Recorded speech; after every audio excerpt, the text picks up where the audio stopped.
My mind, gotta hustle and grind. Financial literacy always on my mind. I'm stacking knowledge, no time to waste. Gotta invest smart, gotta keep up the pace. I'm reading books, learning all the tricks, studying the market, making calculated picks. What's good, everybody? It's your boy Reckless Ray Dinero, and we are back at it again for another monthly update on the full financial scope. It's going to be just me, you, and the numbers. And I'm excited about it because we're starting the year off strong. So this is January 2025 that we're going to be talking about today. And we're given the full breakdown, the full behind the scenes, the full under the cover. We've got so much coming for you. It's the first week of the first month of 2025 updates, which means you've got your monthly financial updates, the cumulative. These are the numbers, how we did for the month. All the dust has settled and we tallied the score. Spoiler alert, we running it up over here. Tuesday, tomorrow, you will have an episode specifically dedicated to portfolio updates. That's where we break down the traditional financial portfolio. We talk about my stock positions. We're going to talk about the nitty, the gritty, my thoughts, my feelings, where I'm going, what strategies we're implementing, and what moves have been made. And lastly, because obviously after that, you're going to have hump day, you're going to have crypto portfolio updates. We do that every week. There's always something to talk about in crypto. Wednesday, we're going to have future financial strategies, which is going to be a phenomenal episode. And then Friday, I'm going to hit you again with the debt crusher episode. So you need to tap in for all of them. Obviously, you don't need to necessarily tap in for all of them. I just like saying that because it sounds good. It's my little spiel. But I touch on the entire financial landscape over here. And what we're doing and me testing with my money. Obviously, this is not financial advice, but you're seeing somebody who's building and crawling and getting out of the muck and mire and I would say, hold on, let me rephrase that. Regardless of what administration we're under, we're going to run the numbers up over here. There's not an administration that's going to stop us from getting money. There's going to be administrations that are definitely going to be more helpful than others, depending on where you sit and how you make your money. But who's in the office should not necessarily affect more than your paycheck. Your ability to build wealth, asset holders, regardless of the administration that we're under, have the liberty of winning regardless. So we're going to leave that there at that because over here, we're just going to talk about the bag. So before we jump into these numbers, I want to make sure that you have hit that like button on your way in. If you are hate watching, I hope that you hit the dislike button because those of you who are hate watching are going to be real upset because we ain't going the direction you think we going. If you've been here more than twice, hate watch more effectively. Hit the subscribe button so that you know so you can hate first. For those of you who are in the wolf pack and over here showing support, hit the subscribe button, turn the bell notification on so that you can get in here and get this information first before you do the next most important step, which is share the video. That's an important one because we're talking about bag talk over here. Whether we agree, disagree, whether you hate my guts or love my guts. I'm giving the game. I'm telling you exactly what I'm doing because one of the things that I am going to make fun of you for and be happy that you're not doing is keeping up. So you're getting the game. Beat me at it. Let's compete. We'll do what we're supposed to do in a capitalist market. We get the numbers, we make the numbers, we get the results. I mean, I don't know. Maybe I should start doing some workout videos so that some of you can get in shape. Because I don't know. I want you to have a good life and I want you to be able to compete with me on all realms because I'm a very competitive person and I enjoy winning. And what we do over here in the Wolfpack, we win collectively because we work together. So let's jump into it. First and foremost, we've had some big stuff happen. We had an inauguration. We have a new president. We have a new administration, a new attitude, a new outlook. Personal opinion, from what the numbers are saying so far, it's going to be easier for me to make money under this administration. It's just what it is. We made money last year. We didn't use the administration that we had as an excuse. There were some Well, there were some good things. There was a lot of stuff that was questionable, a lot of stuff that people didn't like, and now we have a new administration. So that is what it is. That should not impair you from getting to these bags. That should not impair you from doing what's necessary with the money that is coming in. That's our focus. Our focus is on fixing our house first. I really am more interested in the local elections and the local government and local politics than I am in the big overarching macro. But a lot of my wealth, crypto, enjoy crypto, is tied to the macro environment. And it's not just the US macro environment, it's the global macro environment. So having a pro crypto president actually benefits me, and it has shown in the numbers. So let's jump into it. So starting off with net worth, like we had a net worth goal of hitting net worth of $250,000 last year in net worth. We hit that goal. We are now marching towards the next goal, which is, and this is a stable goal because it's shooting low for this year, a stable goal of sitting at around $350,000 in net worth. Now we're working our way to $1 million. That's what this whole journey being tracked is, like becoming a net worth millionaire. I will not be a net worth millionaire that is tied to property or a 401k. I will not be trapped in the middle class trap, the middle class jail cell. I'll be able to actually navigate and leave with my wealth should I choose to. And that's the focus over here. That's the reason this is Future Financial Strategies. If you want to listen to Boomer Logic, there's Dave Ramsey, there's a bunch of other people that are taking that old game and trying to like keep it relevant. But you end up in a situation, I'm going to do a video on it, called the middle class trap. And that's where you are a net worth millionaire in a sense that none of the money is accessible. So we're not trying to do that. We're going the exact opposite. I want all the money, the majority of the money, a lion's share of the money, very accessible, very liquid at all times. And how do we do that? Our focus is, shout out to Robert Kiyosaki, focusing on being in the investor quadrant, because a business, physical business, is a tacit thing. You can't up and leave with it, generally speaking. Getting rid of it takes a long time.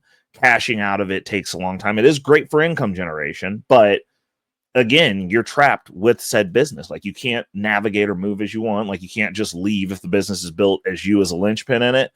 If it cruxes around you, you're trapped. Your house, you got to up and sell that house. Now you live outside or in an apartment. Now you're paying rent, which is going to be probably more than the mortgage that you're paying. For those of us who have good mortgage rates, like shout out to us. Kudos for that life decision. We're lucky now. During the time period, they didn't want to give us loans. It was really hard to get those loans at the beginning of COVID, during COVID. There multiple verifications of employment because they thought people were gaming the system and getting a job, getting a loan, quitting so that they could exist in that house for free, quote unquote, for free, and rock out how they wanted to. I was not one of those people. We didn't do that. So, but the majority of my wealth is not even close. Like my liquid wealth is way over what my house equity is. And once we get this debt cleared up, we're going to be tapping into that equity. We're actually going to be using it to buy more assets to, build these bags out.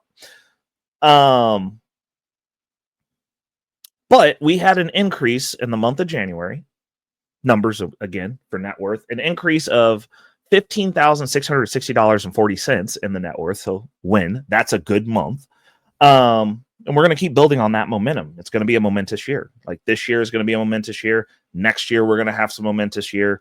That's the goal. Like we're going to have market cycles because again, I'm heavily involved in crypto, which is boom bust cycles, but we're preparing now, putting in the things in place for that bust. Like we've done some interesting stuff, and we'll talk about that on crypto portfolio updates, where we are moving our crypto around, getting it into cold storage. Because again, the whole reason for the traditional financial portfolio is so that we don't have to touch our crypto portfolio.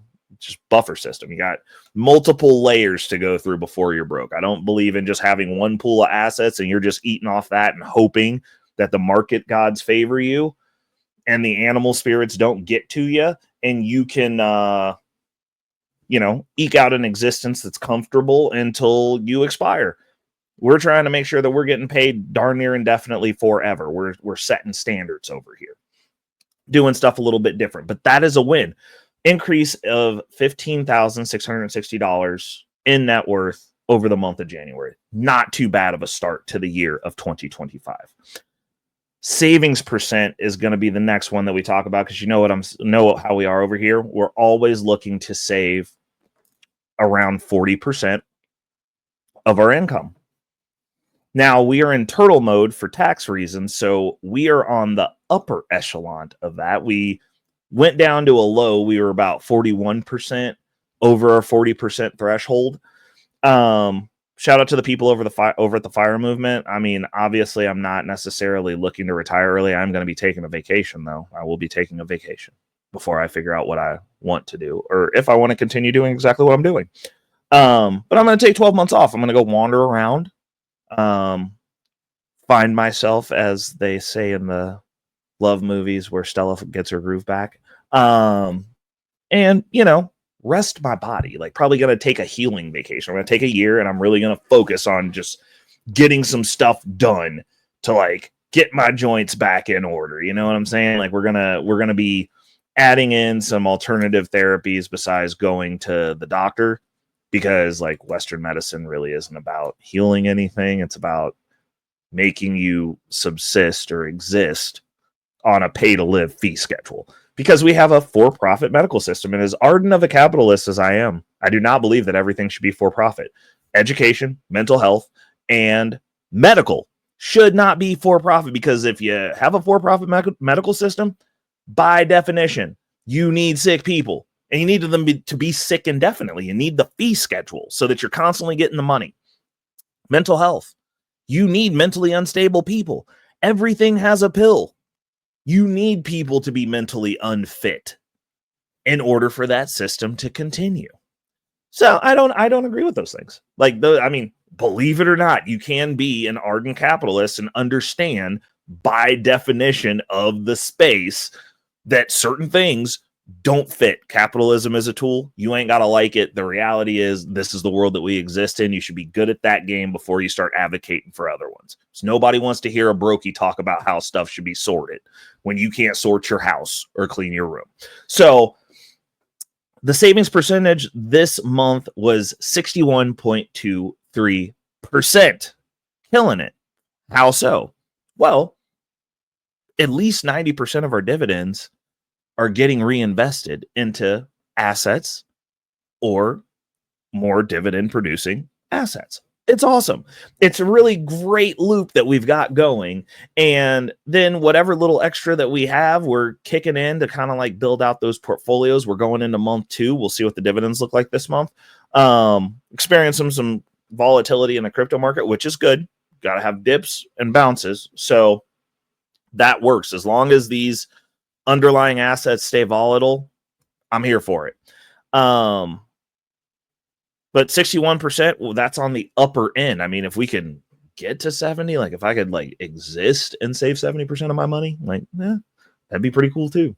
Our credit score, we went up 2 points. Now, we've been doing some shuffling. That's going to be coming up on the Operation Debt episode. If you're looking at my take and my perspective on how I'm managing credit card debt, and just for a spoiler alert, we started that project at $28,000 in credit card debt specifically.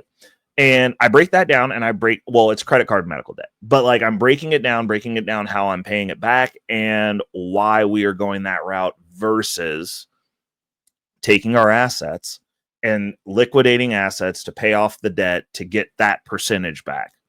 For me specifically, it's because my assets are going up more than that the percentage of the credit card debt. So I'd rather service it and keep the assets and the income that's being generated versus liquidating that and having to start over from scratch and going, oh, well, like now you can divert all of your income to it. I was like, well, it'd be different if I was a high income earner, but I am not. So like it takes a little bit of finessing and a little bit of finagling to build up these positions. First of all, I am not going to sacrifice what's been built to then get back in at worse positions than I currently have, which is understandable that some people would take that route, and there's certain people that need to take that route. But over here, I want to show the opposite of that and the other side of it, and we're documenting it as we go. So like we get to see that as it's going. But that said, the credit score went up 2 points. So we are back up to 729 for a credit score. And as we start clipping out these credit cards and lowering these positions and balances, that number is going to shoot back up. If you're not utilizing your credit, then it's always high. If you've been tracking these updates with me, you know that we were at 820 before we went down for the surgery. Now we're down to 729. It fluctuates as you use it. Having a high credit score just means you're not using your credit. It's not supposed to be a stagnant number. Just so you know, pro tip. The total we saved over the month of January, we saved $5,118, which is awesome. It's a good grip of money. It's enough money to throw around. You can do some stuff with that. I'm happy with it. We did stuff. Assets. You know what I'm saying? Assets. Income producing, or the other one is massive growth potential. Those are the two things that we're investing in. That's what we're looking at. Not having or leveraging retirement accounts and trying to get out of the workforce early or put yourself in a position where you're work optional or to where you can navigate money in a little bit different way than the standard average Joe does, necessitates that you are prioritizing leaving the workforce early and being able to stay out should you choose. It's not unlike what the FIRE movement does, which is the reason we take a lot of the high savings rates. And by savings, I mean investing rates. We're not just saving dollars. Like, that's insane and crazy to me. But having a high percentage of money that is getting saved to invest, saved to deploy, I am an advocate of. And we took that from the FIRE movement, not necessarily because we're trying to retire early and lay up on a beach, but because we want to be able to not have to go to work should we choose. If you want to leave your job for whatever reason, you can do that. And it's not going to affect you. You will no longer have a job leveraging the fact that you have bills to pay and they know you got a mortgage. They know you have kids. They know you have XYZ liabilities because they use that to their benefit, not to your benefit. Sure, your employer is going to be happy and love the fact that you bought a house because it benefits them, not necessarily because they're happy that, you know, you're taking a step to get out of the rat race. You secured your monthly payments for your living expenses. You're going to have something that's kind of more or less reliable than living at the behest of somebody else who could raise the rent ad infinitum whenever they feel like, or come and decide that they want you out of their place and tell you to get out or not renew your lease. You got once a year where they get to decide whether you get to live at your place. So it's not yours. So from the employer's perspective, it benefits them because now you have less leverage for anything that they tell you to do. They're like, you work at my leisure. You are my subject, my slave, my XYZ. I make money off you. If you don't like it, well, good luck finding another job. I don't like being in that position. I don't like people having leverage over me. I'm a little bit too oppositional defiant to live my life that way. So everything I do is building towards, I'm going to have some semblance of stability. I mean, $2,000 a month coming in, guess what? I can indefinitely live in my house. That covers all my bills and utilities, plus some food. And like, technically speaking, if I don't have to leave, I don't have to leave. I can keep my taxes paid on my car off that. All my stuff straight. So that was a big hurdle for me, but like, in order to be able to leave the workforce, I want to be able to live at the income salary that I have now, times at minimum 1.5, goal of 3x my salary. Like, I want to be 3x my salary that I have right now, because then I'll be able to move and navigate however I want. Like, anything that I could think of that I want to do at that point, not having to go to work and not necessarily having the expenses tied to having to drive multiple miles every day, like 30, 40 minutes to work every day to and from, the maintenance on a vehicle in that realm, I would be able to, you know, it's not necessarily I'm going to have 10 cars or I'm going to have a mansion, but at 1.5 to 3x my salary, I'd be able to do anything that I want to do right now. Like, my life would be way more comfortable at those ranges. So that's the range at which we're looking at, you know, being able to take that long vacation, get my stuff sorted out. And we're looking at hitting around that range within, well, now we're down to 29 months. Or no, we're down to 30 months. 30 months. So that's not too big of a window. Plus, we can speed that up if we decide to just like actually grind it out. Like, I could go Uber, get a side hustle, and just not do anything for a year. And technically, I could get to where I need to be. But those are things that we're looking forward to, because at that point, I'll be able to cover. Once I get to parity with my salary, I can cover all my bills and my living expenses now. Then my paycheck, because this is the goal, to get to parity, which we're trying to do this year into next year, to get to parity with my salary. Once my salary is matched, then all of my income moves into going straight into the brokerage, and I will disperse money out of the brokerage to pay for expenses and whatnot. And then from that point forward, all my investments and everything will come from the dividends. The initial starter, it'll be the W-2 money, goes into the brokerage, goes into my dividend income portfolio. The income portfolio pays for everything else. All the investments, all the bills, all the everything. And once we can shift over to that, that's going to be another level up. And then we'll do that for a year, year and a half. And then I can do whatever I want, because I should be so far ahead, because that income portfolio is just going to be constantly refilling and filling up and adding positions and tweaking the strategy a little bit, that we should, towards the end of that year and a half of us being at parity in that portfolio, we should be able to move from that position into a work optional. Like, I don't have to be here. And like, that's the goal to get to, is I don't have to be here. So having a month where we save $5,118, even though it's tax season month, so we might have to clip down some of the income portfolio, because that's what we're building up. We're just building that portfolio, and we're hoping the dividends cover it, or the dividends and like maybe a paycheck or something like that. Whatever we owe in taxes, that's the pool of whatever it's coming out of. So we're doing a lot of reinvestment, a lot of growth going on in there, and you know, we're making it work. Now, as far as the income for the month of January from the last month, because we just record whether we increased or we had a decrease in income, and then we talk about that. So we had an increase in income. We had a 3 paycheck month. I'm going to credit a little bit of that to the 3 paycheck month. Our dividends staying over 2,000 is awesome, because last month was kind of a little bit of kind of an average dividend payout. But we got over $2,000, which we'll talk about in the next metrics, which is our dividend income. But that boosted us up. We were up over 1,000. We were at $1,279 in increased income collectively. That's all the income that came in for the month of January. Awesome. Dividend income, we were at $2,700 or $2,076. I keep wanting to say 700, but it wasn't. It was $2,076, which was down $269 from the previous month. Why is that? Well, previous month was the last month that we cycled out of stuff. Now, if I cycle out of a position, I generally will collect that dividend first. Then I'll sell it off. And I understand, oh, well, like now you're getting the NAV hit for collecting the dividend. That is correct. But generally speaking, I'm rolling it into another dividend that's paying right behind it. So now you're boosting that dividend.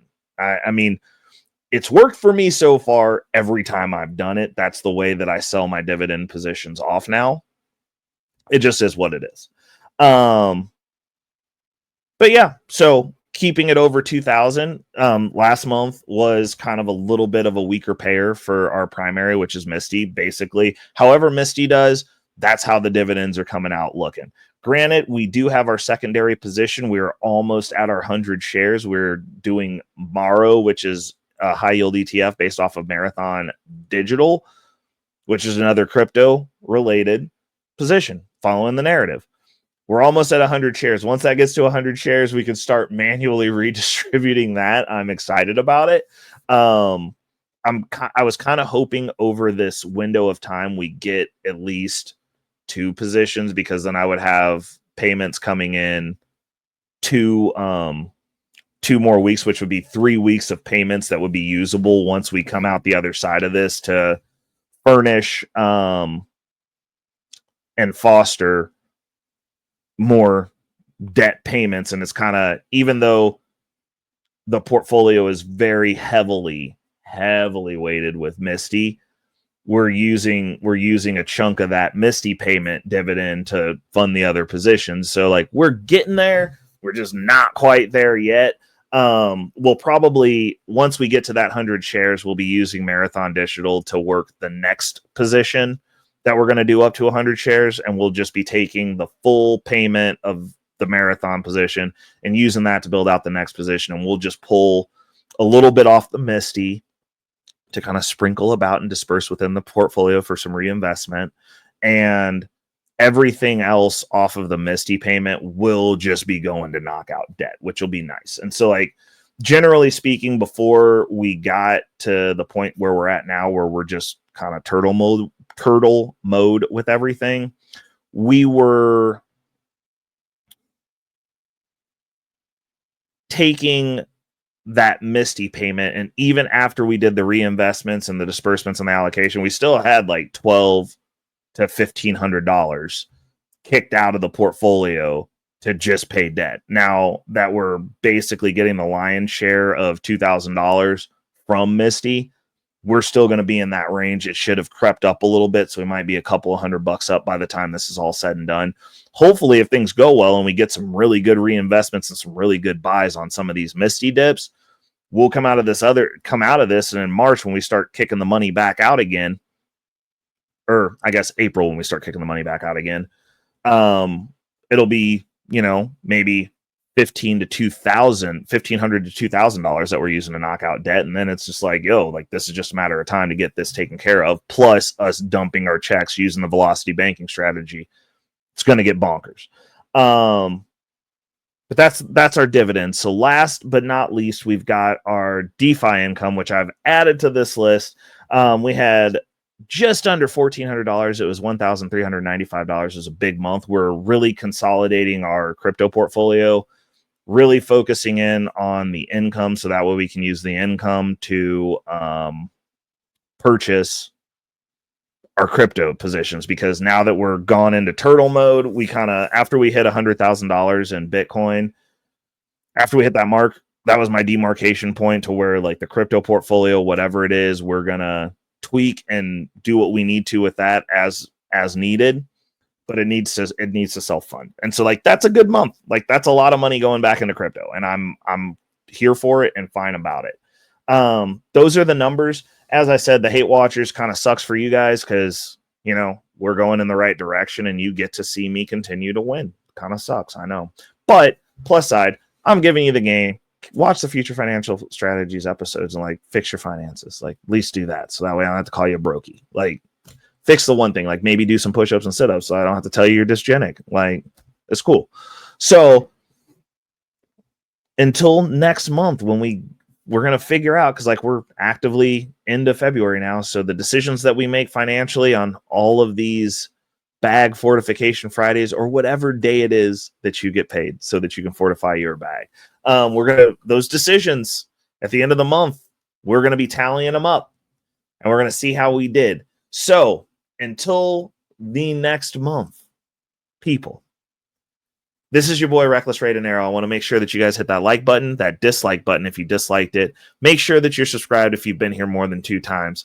Also, last but not least, share this with somebody you care about, or a few people you care about, if you want to do yourself a favor, because nothing beats getting rich with your friends, because no one wants to be rich by themselves. It's not fun for you to have to, unless you are a hardcore narcissist, there's nothing fun about being the person who has to foot the bill for everybody in your life.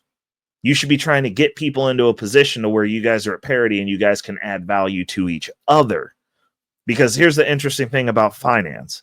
There's a million ways to skin this cat. So that said, You put your friends on game. You guys are growing together. They might get into a lane that you're not in. And then they'll bring you bags and you can bring them bags. And now you guys are collectively getting rich together and it's fun. You got stuff to talk about. You're both growing and it's beneficial for all parties involved. Nobody should be doing this journey alone. Till next month, people. It's your boy, Reckless Ray Dinero. Peace. Money on my mind. Yeah. Focus, got no time for games. Nah, I don't play it, I'm all about that financial literacy. Investing in my future, building generational wealth. Dollar bills, they be calling my name, but I ain't chasing fame, I'm chasing change. Learn the game, now I'm playing it smart. Putting my money to work, it's an art. I'm stacking paper, building my own empire. No more living check to check, I'm getting higher. Investing in stocks, real estate, and more. Gotta secure the bag, that's what I came for.